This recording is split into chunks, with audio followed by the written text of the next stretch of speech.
Hello everybody! It's been a while, but we are back with the next chaotic, unscripted sort of review of an RPG. We got busy with stuff in life. That happens. Yeah, it does. Well, this week we're talking to you about Earthdawn. Yeah, as you requested. But we're not gonna be talking about Earthdawn 4th edition, because we do not have those books. I was supposed to have them, but alas we do not, for reasons that are beyond mortal understanding. So we're gonna be using the Earthdawn Age of Legend as an example, and actually it comes down to a good thing, because I personally think it's a better entry to the system than the 4th edition or any of the earlier editions, for reasons that we're gonna generally get into. Yes, lots of cliffhangers at the start of the video. So many. Well, for those of you who don't know, Earthdawn is this kind of post-apocalyptic fantasy game. The world in which went through a terrible apocalyptic event of horrors swarming the earth. Yeah, magic rose to a level and flooded the gate between dimensions, and interdimensional creatures came to eat everybody. So Vault-Tec built a system of shelters to prevent the nuclear war, because war never changes, and 200 years later we have Earthdawn. More or less. Yeah. Yes. So yeah, the setting is the most interesting part of this system, so I guess we're gonna cover this. It's basically our Earth, but deep, far away into the past after the apocalyptic event. The Earthdawn takes the concept of the flows and tides of magic and makes it into a thing where the magic peaks at its cycle, then everybody gets eaten by H.R. Giger's imagination. And then when the magic cycle is low and magic almost doesn't exist, we have our world, basically. So Earthdawn is set in what they call the fourth world. That's about where the actual connotations to the Mayan calendar start and end. And the magic is fallen again to the level where people can exit the vault and find out what's up with the guy with that big iron. Or maybe what was big iron. It's hard to say, because unlike actual Fallout, in Earthdawn they haven't invented radios yet. Instead, you have a fantasy world filled with dwarves and humans and elves, with some blood magic thrown in. You also have windlings, who are like pixies. Yeah, they're like me, but small. Well, other than that, you also have Skrank, who are lizard people. Yes, they are basically the lizard people. More or less cannibalistic. Yeah. And you have Obsidian, who are made of stone and are basically a relic in the universe. Player characters are adepts, which is the rare people who can utilize magics to bigger degree than others because of their particular talents, and they basically run around bar safe, which is the part of the world that the system majorly takes place in, unless you go on like these ventures with additional setting books to travel the land. And Persave is basically Caucasus. It's between the left kidney sea and the right kidney sea. I always forget their names. More or less modern Ukraine. Yeah, some sort of ish, with Armenia sliced in. And generally, you travel the land and fight against the evil Terran Empire, which would be the Santorinians from our world. Basically, the people who are based on the island of Santorini, which used to be called Terra, hence they are Terran Empire. And they have flying ships that are sadly very underutilized in the system. And you are a traveling band of heroes for hire, basically, who have magical exceptional abilities that allow them to do things that normal people cannot. So you can explore the Caers, which is the aforementioned vaults, and find ancient treasures and knowledge to rebuild the world.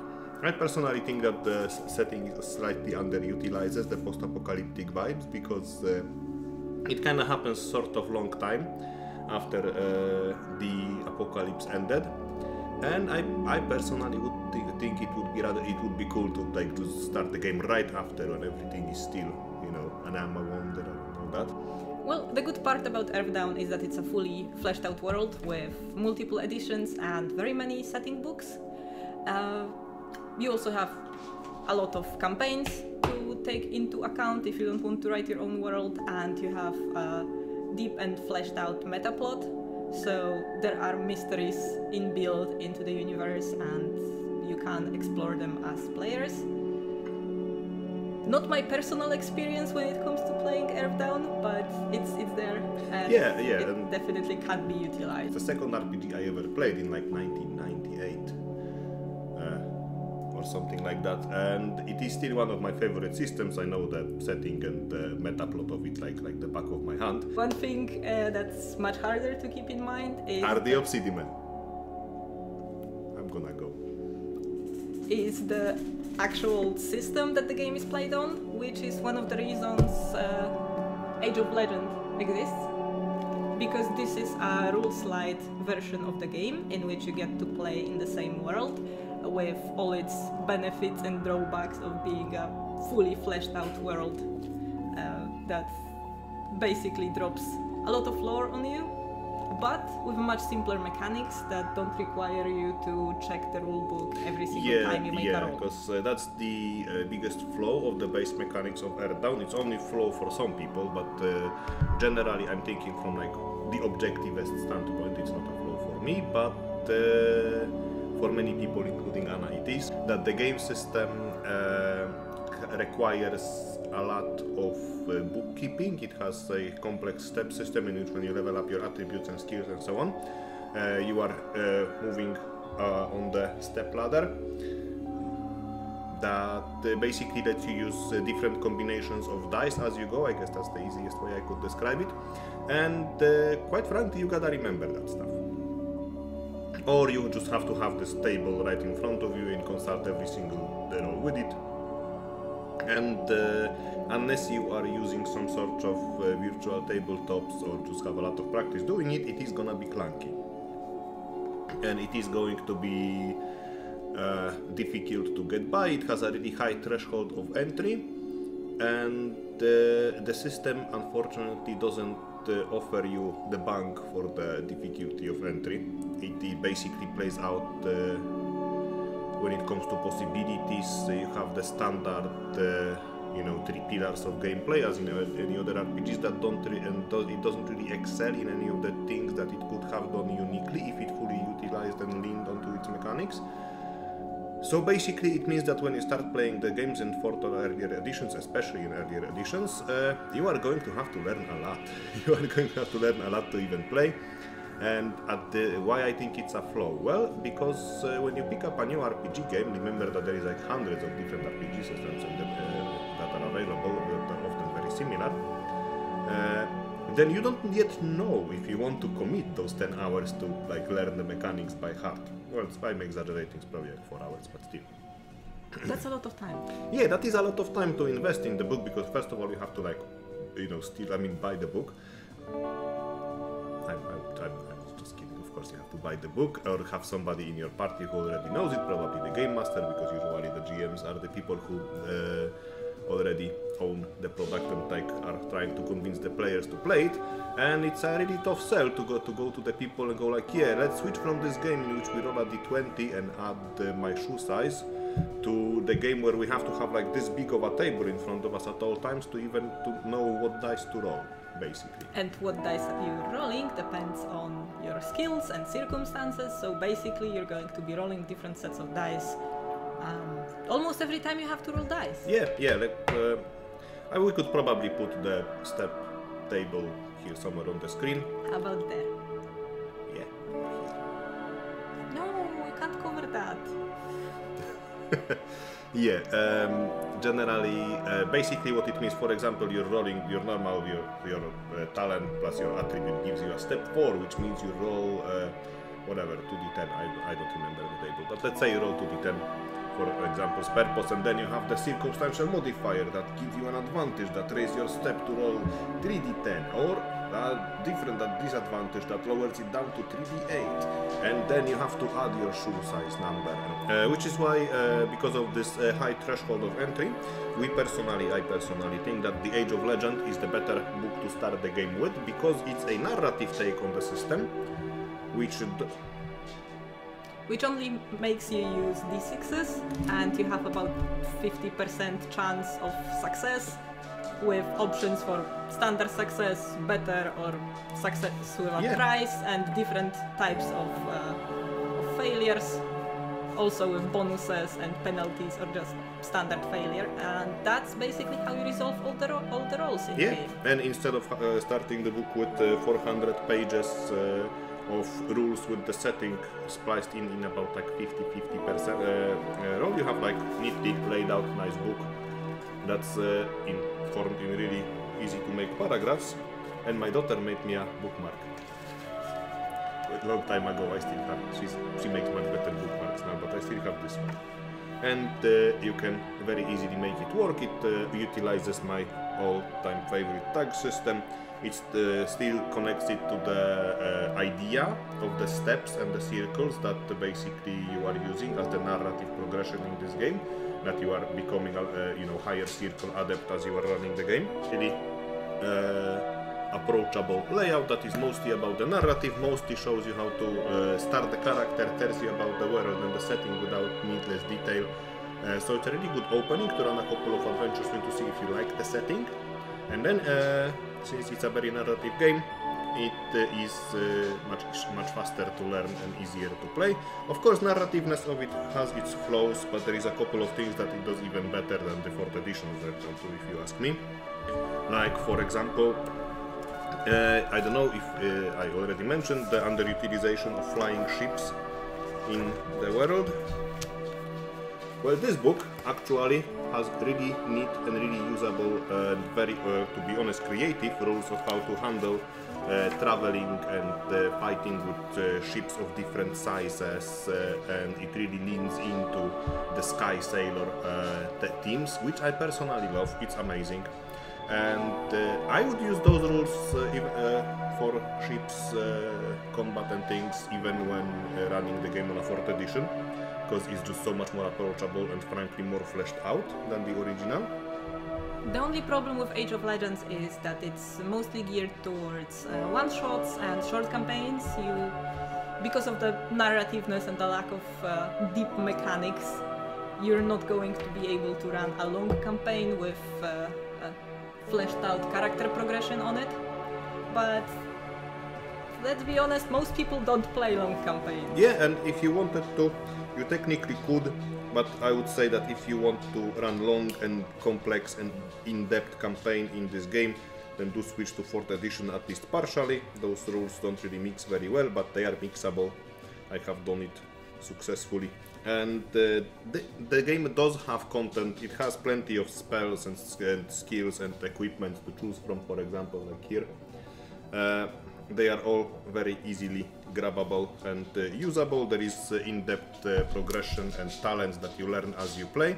It just doesn't have the crunch that the 4th edition and previous editions of Earthdawn do. So if you are going to run like a epic 100,000 game sessions campaign that takes your characters all over the world and all that, then let us know you'll join. Yes. And then the 4th edition is definitely a better set for you. However, you can first, introduce yourself and your players using the Age of Legends, and then switch if you want to, or stay on the narrative version if that's what you like. I personally agree with Anna that narrative games are best suited for like conventions, play on like a couple of one-shots and stuff like that. But I know people who run long and epic campaigns in them. I like to get into the mechanics myself and do a little crunch, and I like to have the options to weigh. I don't know. You're a game designer. I am, yeah. Being a nerd is kind of a prerequisite for that, isn't it? Basically, if we could use the comparison, like this is like the very graphical way, let's just close the topic of Age of Legends versus 4th edition. Like, this is Age of Legends. This is Earthdawn 4th edition. That is all you need to know. So yeah, this about closes the rules, but if you do want to go for the 4th edition straight off the bat, it is not like an undaunting or daunting task that is impossible to do. It is possible to learn those rules really quick, or just start playing. If you just get the step table with all the required dice in front of your eyes, you can learn to play very quick, especially if you're using virtual tabletops or help yourself with blogs that explain to you the mechanics and the hows and whys of the system, like the Panda Gaming that I mentioned previously. Was actually for Earthdawn. Yeah, so I personally wouldn't have made a character without the Panda Gaming, because I need to know everything, but I also can't read, so I can't read everything that was written about the class of characters that I'm going to make before I make any decisions, and then sit on it, like, do I want to play a wizard or do I want to play a warrior, then my bolt, and also a thief. I am a very, very undecisive player, because I'm usually a GM in most games. And then when I get to play, I can't decide between a class, and I want to play all of them, and I also want to know everything about them before I make any decisions.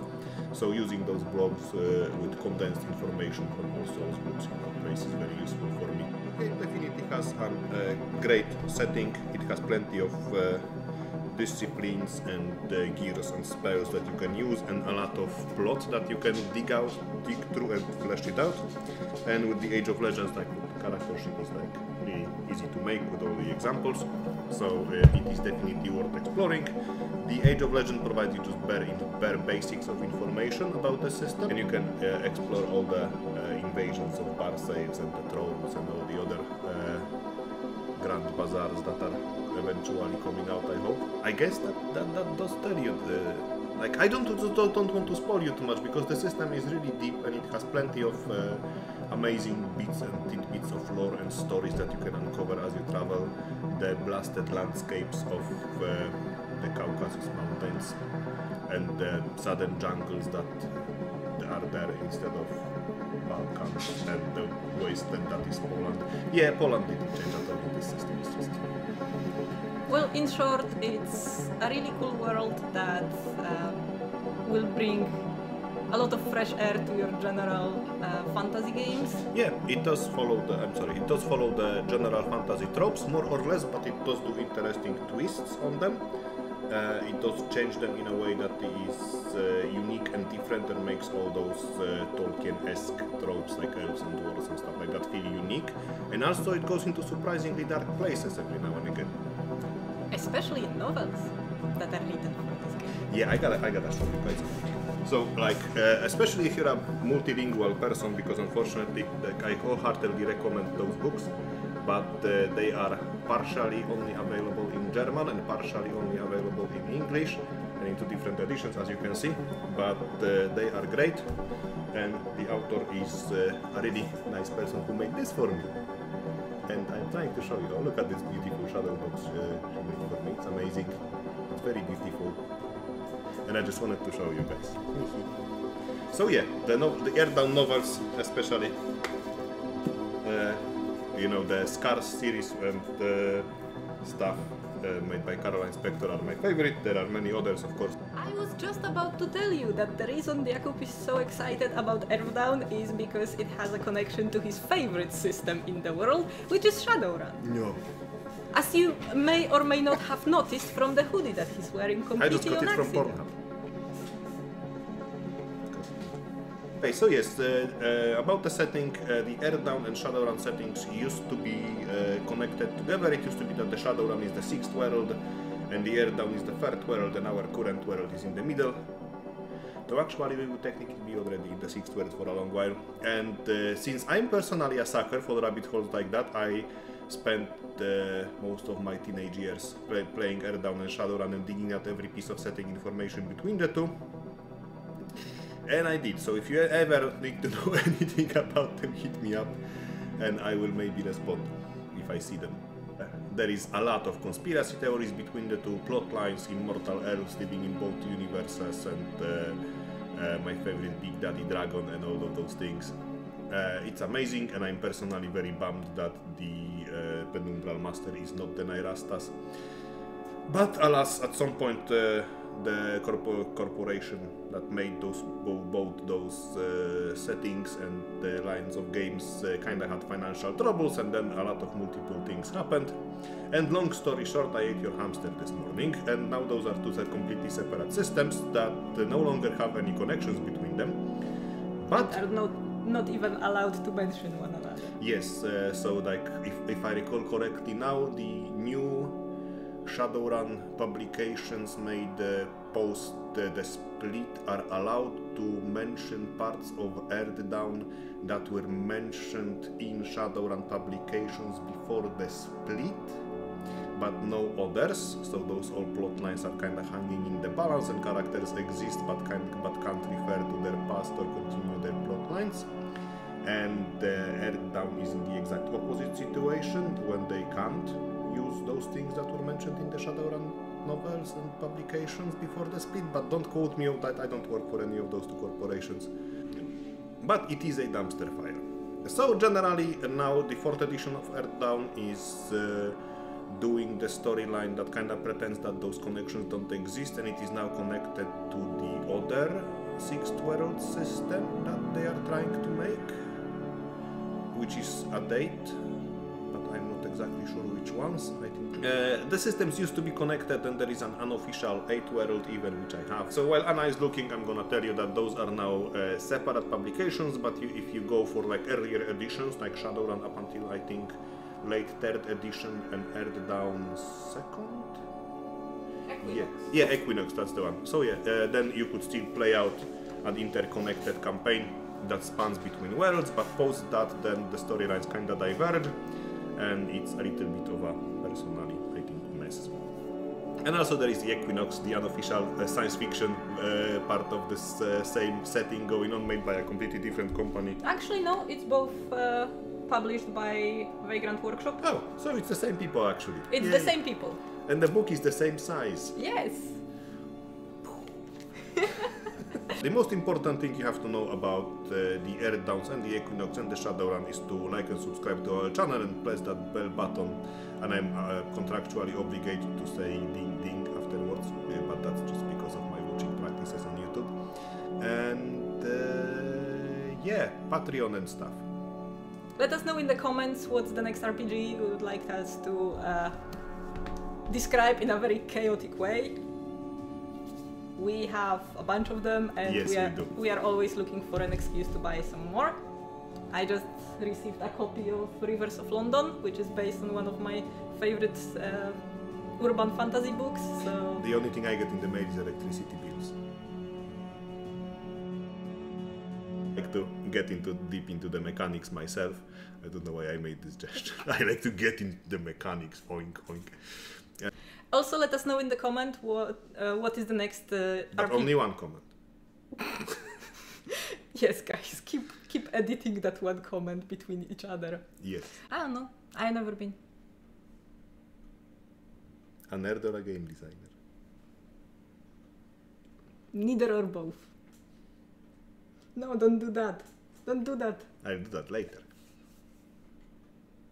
And the dog is running around, and I'm gonna tell her to sit. Russi, isto. This is a video about our dog now. Ah! Let's cut this.